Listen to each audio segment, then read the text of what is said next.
दोस्तों नमस्ते। विश्व में जब भी कहीं युद्ध छिड़ जाता है तो भारत में इसके परिणाम दिखना शुरू हो जाता है।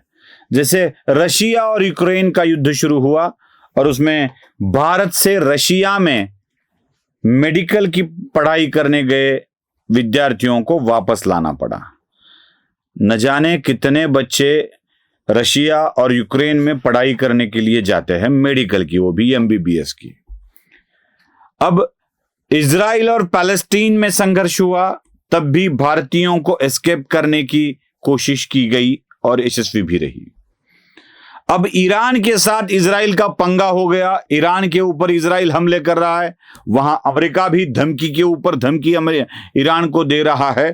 तो ईरान में पढ़ने गए बच्चों को भी वापस ले आना यहां के सरकार का कर्तव्य बन जाता है। वहां की उर्मिया मेडिकल यूनिवर्सिटी है, वहां पर भारत के बहुत सारे बच्चे मेडिकल की पढ़ाई करने गए हैं, डॉक्टर बनने गए हैं ईरान में बहुत अच्छी पढ़ाई होती है, भारत से अच्छा एजुकेशन वहां पर मिलता है। सच पूछूं तो वहां जाने वाले बच्चे यहां काम नहीं कर पाते, यहां एडमिशन नहीं ले सकते, इसलिए वहां जाकर आते हैं। और ऐसे कई बच्चों को वहां से वापस लाकर सुरक्षित इस देश में पहुंचाना होता है और वही काम सरकार करती है। मुझे बचपन में बताई गई एक कहानी याद आती है। हम चूंकि महाराष्ट्र के मराठवाड़ा के रहने वाले हैं और मराठवाड़ा निजाम स्टेट में आता था, इसलिए हिंदी वाली कहानियां हमें बहुत अच्छी तरह से बताई जाती थी, वह भी दक्षिणी हिंदी में बताई जाती थी। अगर किसी व्यक्ति को जो हमारे ऊपर हमें उसकी मदद करनी है, तो उस व्यक्ति को अगर आप दिन भर कंधे पर लेकर घूमें और शाम के वक्त उतारने का समय आ जाए तो जिसको लेकर घूमा है वो बोलता था, धक्का न लग जाए, ठीक से उतार बेंचो। अब ये बेंचो क्या होता है ये आप जानते हैं, ठीक से उतार बेंचो ऐसे बोला जाता था। ठीक से उतार माचो, ठीक से उतार बेंचो, ये माचो है, शॉर्ट वर्ड है। इस तरह की बात करने वाले लोग जो किया है उसके ऊपर कोई नहीं दिखाते, लेकिन जो नहीं कर पाए, धक्का लग गया, अगर कुछ तकलीफ हो गई तो उसके ऊपर वो गाली देते हैं, जैसे इनके नौकर है ये लोग। मैं आपको ऐसी कहानी बताने जा रहा हूं जिसमें आपको साफ साफ दिखेगा। ईरान में फंसे 110 डॉक्टरी पढ़ाई करने वाले बच्चों को भारत सकुशल लाने का निर्णय लिया गया और उन्हें उर्मिया यूनिवर्सिटी से लेकर अरेमिया तक, अरेमिया से दोहा ये वाला सफर रोड से किया गया और दोहा से दिल्ली वाला सफर बाय एयर किया गया।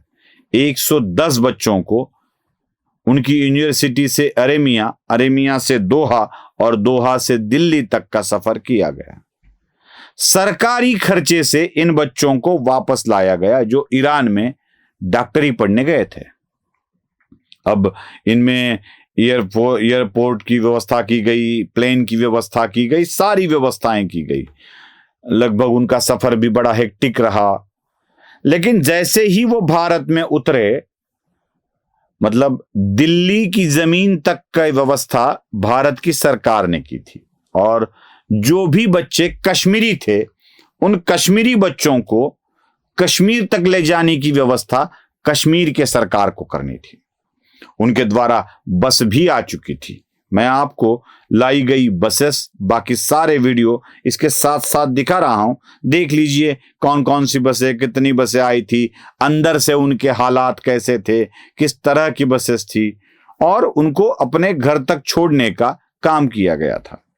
अब इन बच्चों की माने तो बस के हालात के प्रति ये बड़े नाराज थे और ये अपनी कहानी एक लड़की बता रही थी कि कैसे बदतर हालात के बस है, उनमें वो जानवर जाते हैं। जरा उसकी जबानी सुन लीजिए।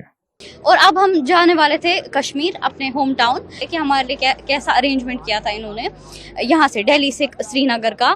बहुत ही घटिया किस्म की बसेस थी यहाँ पर, जिनमें शायद कोई जानवर भी नहीं रह सकता है, इतनी घटिया बसेस थी यहाँ पर, जिसकी वजह से हमें बहुत मुश्किलात पेश आई। और अभी तक हम यहाँ पर खड़े, हमने सुबह 4 बजे लैंड किया है, कोई ऑफिसर नहीं था हमारे लिए यहाँ पर, किसी ने कुछ भी नहीं हमें कुछ पूछा भी नहीं किसी ने कि आपको क्या चाहिए या आप क्या चाहते हो। आपको ना, हमें पता है यहाँ हमें कहाँ जाना है, क्योंकि हम यहाँ से बिलोंग ही नहीं करते। सबसे बड़ी बात सुना। अब यही लड़की हमें कैसे लाया गया और आभार व्यक्त करती है सरकार का, वो भी सुन लीजिए। उससे पहले हमने बाय रोड ट्रैवल किया टू अर्मीनिया से हमें फिर दोहा लिया गया, कतर वाया इंडिगो, और फिर यहाँ पर हम लोग आए हैं।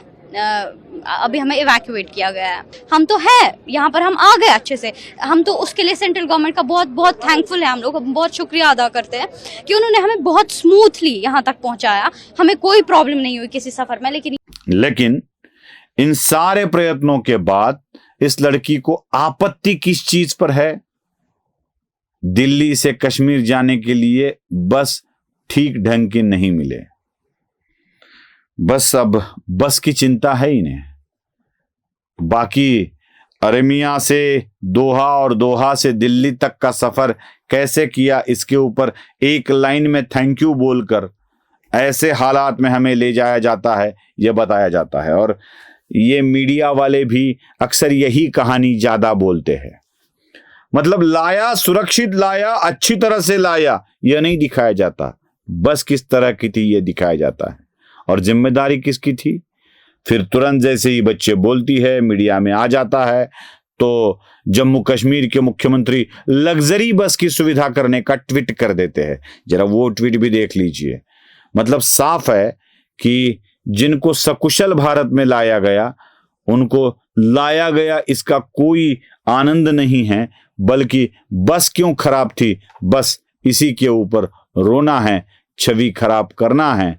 इसी को झूठा नैरेटिव कहा जाता है। नमस्ते।